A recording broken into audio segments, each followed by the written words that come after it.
श्रील प्रभुपाद की जय, गुरु गौरांग की जय। कल के सत्र में हमने सुना प्रथम 3 अलवारों की भेंट तिरुमल्लेशय अलवार के साथ हुई। किस प्रकार सभी अलवार मिलकर भागवत चर्चा किए और तिरुमल्लेशय अलवार ने 12 वर्ष की उम्र में कड़िकंडन को अपना शिष्य बनाया। गुरु और शिष्य की जोड़ी बहुत अद्वितीय थी। दोनों मिलकर भगवान विष्णु का गुणगान करते थे और जिस स्थान पे गुणगान करते थे वहां के जीव जंतु भी उस दिव्य ज्ञान से आकर्षित हो गए। उस दिव्य मधुर भगवान विष्णु के गुणगान से आकर्षित हो गए और वहां का स्थान पूरी तरह से धाम बन गया। अब एक युवती पर तिरुमल्लेशय अलवार ने किस प्रकार से अहेतु की कृपा की, उसके विषय में हम श्रवण करेंगे। तिरुमल्लेशय अलवार का संपूर्ण जीवन चमत्कारों व रहस्यों से भरा हुआ है। एक दिन वे उद्यान में से चलते हुए मंदिर की ओर जा रहे थे। रास्ते में उन्होंने सड़क के किनारे चलती हुई एक क्षीणकाय झुर्रियों से चेहरे वाली शारीरिक कष्ट से पीड़ित लड़की को देखा, जो कि बीमारी व कमजोरी के कारण झुकी हुई थी। दयालु तिरुमल्लेशय अलवार को उस पर दया आ गई। उन्होंने अपना हाथ उसके सिर पर रखा और उसके कान में कुछ शब्द कहे। शायद वो उसके लिए किसी जड़ी बूटी को लेने की सलाह थी या फिर दार्शनिक व दिव्य उपदेश था। चाहे वह कुछ भी था, कुछ ही दिनों में वह अति सुंदर व स्वस्थ युवती में परिवर्तित हो गई, जो कि यौवन व जोश से भरपूर थी। एक अन्य स्थान में वर्णन आता है कि तिरुमल्लेशय अलवार उसकी सेवा से प्रसन्न होकर उसे युवा अवस्था प्रदान की। अब तिरुमल्लेशय अलवार बहुत चमत्कारी पुरुष थे। उनका जीवन पूरा रहस्यों से भरा हुआ था। एक दिन सड़क के किनारे बगीचे में चल रहे थे और मंदिर की तरफ जा रहे थे, तो रास्ते में उन्होंने एक क्षीणकाय झुर्रियों के चेहरे वाली शारीरिक कष्ट से पीड़ित लड़की को देखा, जो बीमारी के कारण कमजोर थी। उसका पीठ ऊपर आया हुआ था, झुकी हुई थी। तिरुमल्लेशय अलवार को उस पर बहुत दया आई। तिरुमल्लेशय अलवार ने उस युवती के सिर पर अपना हाथ रखा और उसके कान में कुछ शब्द कहे। या वो मंत्र हो सकता है या कोई जड़ी बूटी हो सकती है, जो उसको सलाह दी गई कि तुम ये जड़ी बूटी लो जिससे तुम ठीक हो जाओगी। चाहे कुछ भी हो, कुछ ही दिनों में वह युवती जो बहुत कमजोर थी, क्षीण थी, उसके पूरे शरीर पर झुर्रियां थी, वो बहुत सुंदर और स्वस्थ शरीर में परिवर्तित हो गई और वह शरीर यौवन और जोश से भरा हुआ था। एक शाम तौडे मंडलम का राजा एक पालकी में उद्यान की ओर जा रहा था।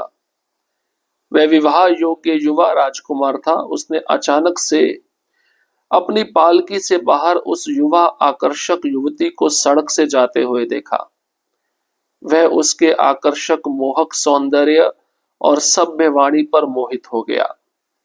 उस युवती के माता पिता, जाति व अन्य विवरण को जाने बिना ही उसने उसे अपनी रानी स्वीकार कर लिया। उस समय उसकी खुशी व आश्चर्य का कोई व्यक्ति अनुमान व वर्णन नहीं कर सकता था। वह अलवार के प्रति आभारी हुई। अब अलवार ने उसको इतना सुंदर बना दिया था कि एक राजकुमार जो युवा था उसको देखकर बड़ा मोहित हो गया। वह पालकी उस राजकुमार की जब उस सड़क से जा रही थी, उसी सड़क से वह युवती जो पहले कमजोर थी, जिसको तिरुमल्लेशय अलवार ने आशीर्वाद देकर युवा बनाया था, उस युवती को देखकर राजकुमार मोहित हुआ और उसने उसे अपनी रानी बनाने का निश्चय कर लिया। तो उस समय उसकी खुशी व आश्चर्य का कोई ठिकाना नहीं रहा। उसको ऐसा लगा कि कोई व्यक्ति मुझे स्वीकार भी कर सकता है क्या, ये तो सब अलवार की कृपा हुई।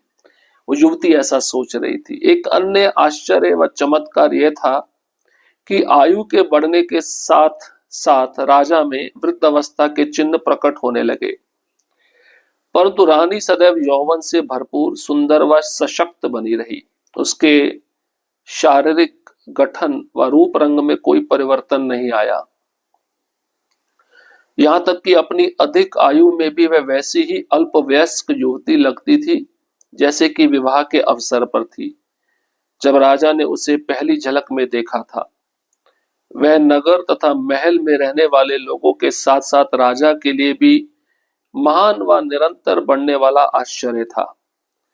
यह आश्चर्य इतना अधिक बढ़ गया तो राजा ये पूछने के लिए विवश हो गया, मेरी प्रिय रानी, ये किस प्रकार है कि तुम आयु के बढ़ने के साथ भी सदैव युवा रहती हो? रानी ने प्रसन्नता पूर्वक व भक्ति भाव के साथ उत्तर दिया, ये सभी तिरुमल्लेश्वर आलवार के आशीर्वाद से है। उसने राजा को कई वर्ष पूर्व अपनी युवती होने के समय में तिरुमल्लेश्वर आलवार के आशीर्वाद की सारी घटना कह सुनाई। राजा इस अद्भुत कथानक को सुनकर विस्मित हो गया। एक और आश्चर्य, तो युवती का विवाह उस राजा के साथ हुआ। उस राजा ने उस युवती को रानी बना लिया, अपनी पत्नी बना लिया। समय बीतने पर शरीर वृद्ध अवस्था को प्राप्त होता है। राजा का आयु बढ़ते बढ़ते वृद्ध अवस्था को प्राप्त हुआ। राजा के शरीर में परिवर्तन हो गया, बाल सफेद हो गए, शरीर पर झुर्रियां आ गई, आंखों की रोशनी कमजोर हो गई। लेकिन युवती की आयु बढ़ने पर उसके शरीर में वृद्धावस्था का कोई चिन्ह नहीं था। जो पहले जैसी युवती थी वो अभी भी वैसी युवती लग रही थी, इतने सालों बीतने के बाद भी। तो राजा बड़े आश्चर्य में था, निरंतर आयु तो बढ़ रही है लेकिन शरीर में परिवर्तन नहीं आ रहा है। पहले भी वह रानी जिसके साथ विवाह किया था राजा ने, बहुत सुंदर थी, इतनी आयु बढ़ने पर भी वो वैसी की वैसी सुंदर है। तो राजा विवश हो गया पूछने के लिए कि ऐसा कैसे हो रहा है। तो उस रानी ने कहा कि ये जो आशीर्वाद मुझे मिला है तिरुमल्लेश्वर आलवार की कृपा से मिला है। बहुत वर्ष पूर्व उन्होंने मुझे आशीर्वाद दिया था, मैं बहुत कमजोर हो गई थी, क्षीण हो गई थी, तो उन्होंने आशीर्वाद देकर मुझे एक युवती का शरीर प्रदान किया और वह युवा अवस्था अभी भी आपके सामने उपस्थित है। राजा ने सुना इस अद्भुत कथा को तो वह भी विस्मित हो गया, आश्चर्य में पड़ गया। यथोक्तकारी भगवान। जल्द ही राजा ने कणिकण्णन को दरबार में बुलाया। राजा ने आदेश दिया, कणिकण्णन, मुझे तुम्हारे गुरु तिरुमल्लेश्वर आलवार को कुछ कहना है, उन्हें शीघ्र ही उपस्थित करो। मैं उनके मुंह से अपनी प्रशस्ति की कविता सुनने का इच्छुक हूं। उन्होंने राजा को उत्तर दिया, हे राजन, वे शायद ही राजमहल आएंगे। उनकी पवित्र तमिल वाणी सिर्फ भगवान के लिए समर्पित है। मेरे गुरु को यहाँ लाना असंभव है। वे महान भक्त हैं जो सदैव दिव्य आनंद में मग्न रहते हैं। वे स्वयं में ही रमे रहते हैं व उनका इस जगत में से कोई लेना देना नहीं है। उनका खान पान, उनके कार्य व लीलाएं, उनका सोना जागना सभी कुछ भगवान विष्णु की प्रशंसा में दिव्य गान है। उसी आनंद में वे कई बार अचेत हो जाते हैं और अपने आसपास की ध्वनियों से भी नहीं जागते। अतः उन्हें यहाँ लाना असंभव है। यदि आप उनके दर्शन करना चाहते हैं तो कृपया मंदिर के उद्यान में स्थित कुटिया में आकर उनका दर्शन करें। अब एक नई लीला उत्पन्न हुई, घटित हुई। जो तिरुमल्लेश्वर आलवार के शिष्य थे कणिकण्णन, उनको राजा ने दरबार में बुलाया। राजा ने आदेश दिया तिरुमल्लेश्वर आलवार के शिष्य कणिकण्णन को कि अपने गुरु को शीघ्र यहाँ पे बुलाओ, मेरे राजमहल में बुलाओ और उनके मुंह से मैं अपनी प्रशंसा सुनना चाहता हूं। मेरी प्रशंसा में तुम्हारे गुरु कुछ कविता रचें और उस कविता का गायन मेरे समक्ष करें, ऐसा राजा का इच्छा था। कणिकण्डन ने राजा को उत्तर दिया, जो तिरुमल्लेश्वर आलवार के शिष्य थे। उन्होंने कहा, हे राजा सुनो, ध्यान से सुनो, राजमहल वो आएंगे नहीं। मेरे गुरु महाराज की वाणी शब्द केवल भगवान विष्णु के लिए समर्पित है। मेरे गुरु को यहां लाना असंभव है। वे भगवान विष्णु के महान भक्त हैं, दिव्य आनंद में मग्न रहते हैं, स्वयं की आत्मा में रमण करते हैं। इस जगत से उनका कोई लेना देना नहीं है।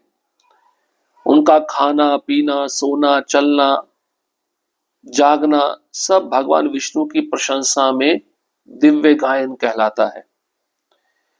कभी कभी भगवान विष्णु का गायन करते करते वे बेहोश हो जाते हैं, अचेत हो जाते हैं। आसपास की ध्वनियों से उनको जगाया जाए फिर भी नहीं जागते। अतः उनको यहां लाना संभव नहीं है। यदि आप उनके दर्शन करना चाहते हो तो कृपया आपको अपने पांव से चलकर मंदिर के बगीचे में एक कुटिया है, वहां पर आना होगा और उनका दर्शन करना होगा। ऐसा कणिकण्डन ने राजा को कह दिया। राजा कणिकण्डन का उत्तर सुनकर अप्रसन्न हो गया। वह, ठीक है, उन्हें अभी दूर रहने दें। मैंने सुना है कि आप भी एक भक्त हैं जो सुंदर गीतों की रचना कर उसे मधुरता से गाते हैं। तुम इसी समय मेरी प्रशंसा में कुछ गीतों की रचना करो और मुझे गाकर सुनाओ। अब राजा ने जब ये उत्तर सुना कणिकण्डन से तो उसको अच्छा नहीं लगा। उसने कहा, ठीक है, तुम्हारे गुरु हैं, उनको दूर रहने दो। अभी तुम मेरे सामने उपस्थित हो, तुम भी भक्त हो, सुंदर गीतों की रचना करते हो, उन गीतों को मधुर रूप से गाते हो। अब मेरी प्रशंसा में तुम कुछ गीतों की रचना करो और मुझे गाकर सुनाओ, क्योंकि तुम अभी मेरे सामने खड़े हो। कणिकण्डन ने अत्यंत सौम्यता व सभ्यता पूर्वक कहा, मैं गान कर सकता हूं, परंतु मैं आपसे कहना चाहता हूं कि मेरी सारी रचनाएं व उनका गान केवल मेरे गुरु तिरुमल्लेश्वर आलवार के लिए है, किसी अन्य के लिए नहीं। आलवार मेरे गुरु, मेरे भगवान व मेरे शासक हैं। ना कोडू मारिडम पड़िन, मैं एक मरते नर की स्तुति नहीं करूंगा। देखिए, कणिकण्डन जो तिरुमल्लेश्वर आलवार के शिष्य, उनके अंदर भी कितना साहस है। उन्होंने कहा, मैं गीतों की रचना तो कर दूंगा, गान कर दूंगा, लेकिन आपका नहीं करूंगा। आप तो मरते प्राणी हो, मरने वाले राजा हो। मेरा गान केवल मेरे गुरु के लिए है। देखिए, कहते हैं मेरे गुरु का गान केवल विष्णु के लिए है, मेरा गान केवल मेरे गुरु के लिए। ऐसा शिष्य होना चाहिए। मैं अन्य किसी के लिए गाता नहीं, मैं अपने केवल गुरु का गुणगान करता हूं। मेरे गुरु महाराज मेरे भगवान हैं, मेरे शासक हैं। मैं तुम जैसे राजा जो मरने वाला है, मरते नर है, उसकी स्तुति नहीं कर सकता। यह सुनकर राजा क्रोध से आग बबूला हो गया और बोला, तुम इसी क्षण इस शहर को छोड़कर कहीं और चले जाओ। तुम्हें इस राजधानी से निष्कासित किया जाता है। तुम में अपने शासक व संरक्षक के प्रति कोई आदर नहीं है। तुम्हारे लिए यहाँ कोई स्थान नहीं है। तुम मेरी राजधानी में रहने योग्य नहीं हो। इसी क्षण यहाँ से चले जाओ। मैं तुम्हारा चेहरा भी नहीं देखना चाहता। राज दरबार में सन्नाटा छा गया। तो राजा को अच्छा नहीं लगा। पहले गुरु से बोला मेरी स्तुति करो, तो शिष्य ने मना कर दिया। मेरे गुरु महाराज के शब्द भगवान विष्णु के गुणगान के लिए। अब शिष्य को बोला तुम मेरा गुणगान करो। वो बोलते हैं कि मेरे शब्द मेरे गुरु के गुणगान के लिए हैं। मैं तुम जैसे राजा जो मरने वाला है, मरते न रहे, उसकी स्तुति नहीं करता। अब ये सुनकर राजा को बड़ा क्रोध आ गया, आग बबूला हो गया। उसने कहा मेरी राजधानी में तुम नहीं रह सकते, अभी के अभी तुम यहां से निकल जाओ। मैं तुम्हारा चेहरा भी देखना नहीं चाहता। हाँ, मैं तुम्हारा शासक हूँ, संरक्षक हूँ, उसके प्रति तुम्हारा कोई आदर नहीं है, तो तुम यहाँ पे रह नहीं सकते। राज दरबार में और भी बहुत सारे लोग थे, सन्नाटा छा गया। अब इसके पश्चात कौन सी लीला घटती है जब राजा निष्कासित कर देता है कणिकण्डन को अपने राज दरबार से, उस राज्य से, तो कणिकण्डन कहाँ जाते हैं। इसके आगे की जो लीला है उसको हम अगले सत्र में श्रवण करेंगे। हरे कृष्ण कृष्ण कृष्ण हरे हरे, हरे राम, राम राम, हरे हरे। श्रील प्रभुपाद की जय। गुरु गौरांग की जय।